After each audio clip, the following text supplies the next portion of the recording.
Oi gente, tudo bem com vocês? Hoje eu quero falar sobre um assunto que deu o que falar lá no Instagram.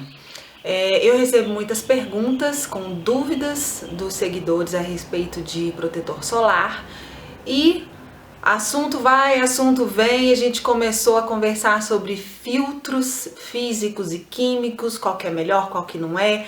E eu fiz alguns stories explicando a diferença entre os filtros físicos e os químicos, vantagens e desvantagens, e fez tanto sucesso que eu resolvi trazer para o canal. Eu espero que seja útil para vocês também.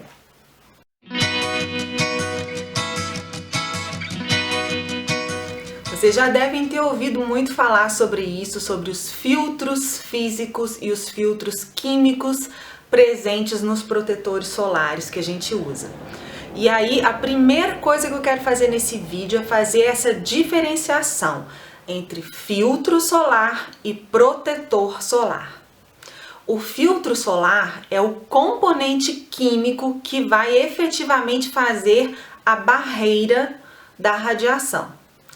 Agora, o protetor solar é o produto final, que vai ter o filtro, mas também vai ter o conservante, vai ter o pigmento, pode ou não ter um antioxidante, um hidratante. Então, o protetor solar contém filtros solares. A primeira diferença entre eles é a sua origem química, raiz química, né? Os físicos são inorgânicos e os químicos são orgânicos. E quando a gente fala de orgânico aqui, gente, a gente não tá falando daquela coisa natureba, né? A gente conhece aí os produtos orgânicos, que são aqueles sem aditivos, que são aqueles mais naturais possíveis, não. A gente está falando aqui de química. Lembra daquela química do ensino médio, quando a gente estudava química orgânica, que são aquelas que tem as moléculas de carbono na composição. Agora também quero falar sobre uma coisa que a gente já ouviu falar muito, e eu inclusive já falei isso demais, que é uma informação errada a respeito do funcionamento desses filtros. Quantas vezes aí você já ouviu falar que o filtro físico ele funciona pela reflexão dos raios solares, né? Essa é uma coisa que a gente já ouviu falar demais, que os filtros físicos eles refletem a radiação e os químicos eles absorvem. Gente, eu mesma já falei isso, já fiz um post sobre isso, que inclusive vai ser consertado essa semana, porque eu tinha esquecido de consertar isso. Na verdade, o funcionamento desses filtros ele é quase igual, quase idêntico. Ambos funcionam por absorção da radiação. Deixa eu explicar melhor. Os filtros físicos e os químicos, eles pegam a energia, a radiação, e absorvem de forma que essa radiação não seja nociva para a nossa pele. Eu vou deixar aqui embaixo um estudo que comprova isso que eu tô falando, porque afinal de contas a gente já ouviu tanto, né, que o físico funciona pela reflexão dos raios, mas eu vou deixar aqui embaixo e vocês podem ver lá que nos filtros físicos apenas uma média de 4 a 5% dos raios são refletidos, o resto tudo é absorvido. Então presta bastante atenção nisso, tá? Tanto os filtros físicos quanto químicos, eles funcionam praticamente por absorção dessa radiação. Mas, na verdade, isso nem é o mais importante, tá? Eu vou falar aqui agora sobre realmente características que realmente importam pra gente conhecer e escolher um protetor com filtro físico ou químico. Então, deixa eu falar sobre as características dos filtros físicos. Os filtros físicos são basicamente dois que vocês vão encontrar nos protetores solares, que são o dióxido de titânio e o óxido de zinco. São basicamente esses dois.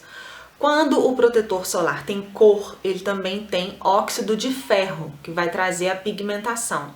E ele também é considerado um filtro físico, tá? Então, inclusive, esse é um problema, né, entre aspas, assim, dos protetores com cor, Porque quantas vezes você já passou um protetor, ele tá de uma cor no seu rosto, aí você sai, quando você volta você vê que tá mais escuro. É porque oxidou. Então, ele muda de cor mesmo porque oxidou.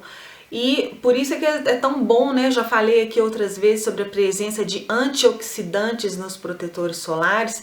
Então, o antioxidante ele também ajuda nessa questão aí, tá? Característica desses filtros, eles têm uma aparência cosmética mais grossa, mais densa.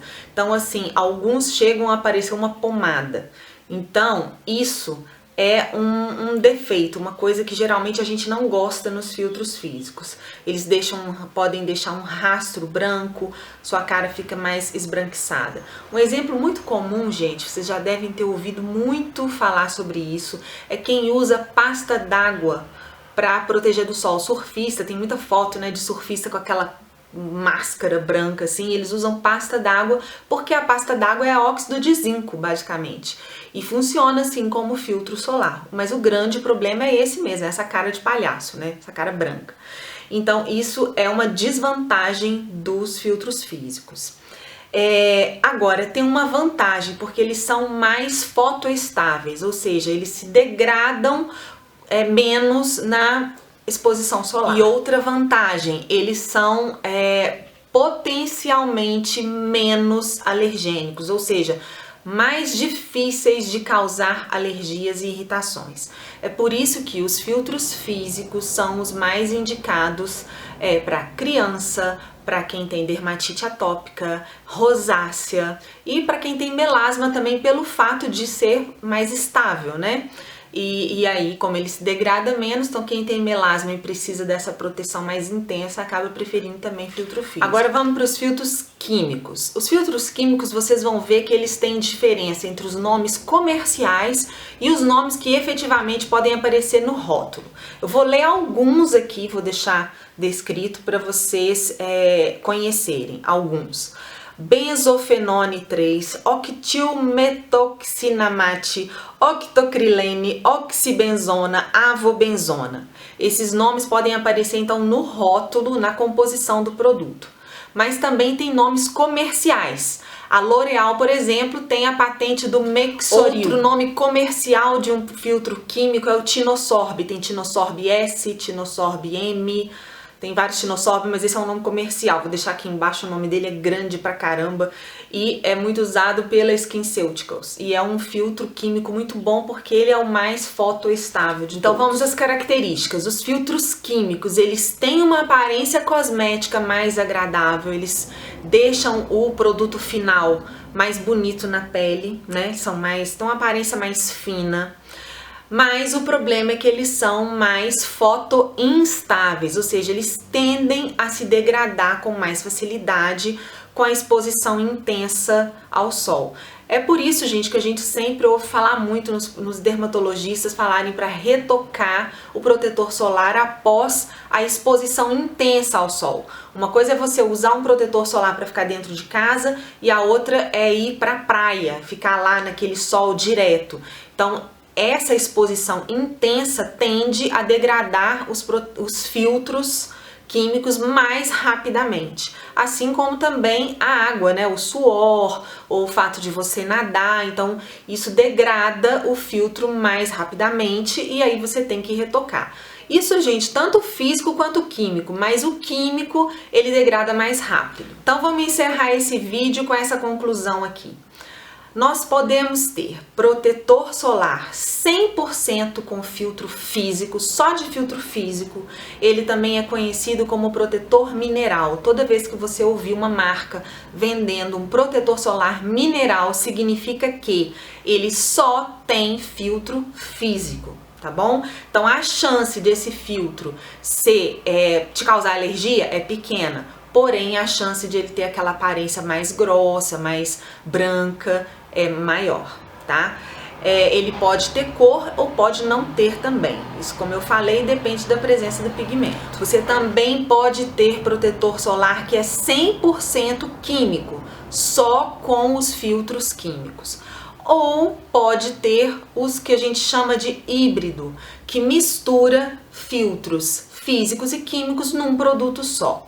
por que as empresas preferem fazer esse tipo de produto. Vocês podem ver que assim, a grande maioria dos protetores solares que estão no mercado são híbridos. Por quê?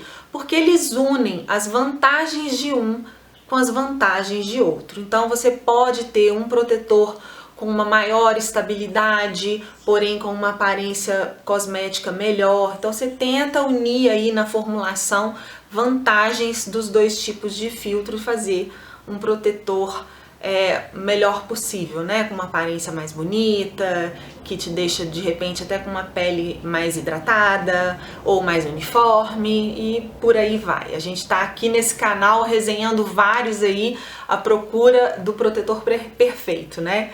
Então eu espero que essa minha exposição tenha ajudado você a entender melhor e depois eu pretendo fazer um vídeo aqui no canal também com os protetores solares minerais, que eu fiz um post no blog também, o pessoal gostou demais, então eu pretendo falar sobre isso aqui também. Se você ainda ficou com alguma dúvida, deixa aqui embaixo nos comentários que a gente conversa e eu espero que vocês tenham gostado. Um beijo e até o próximo vídeo.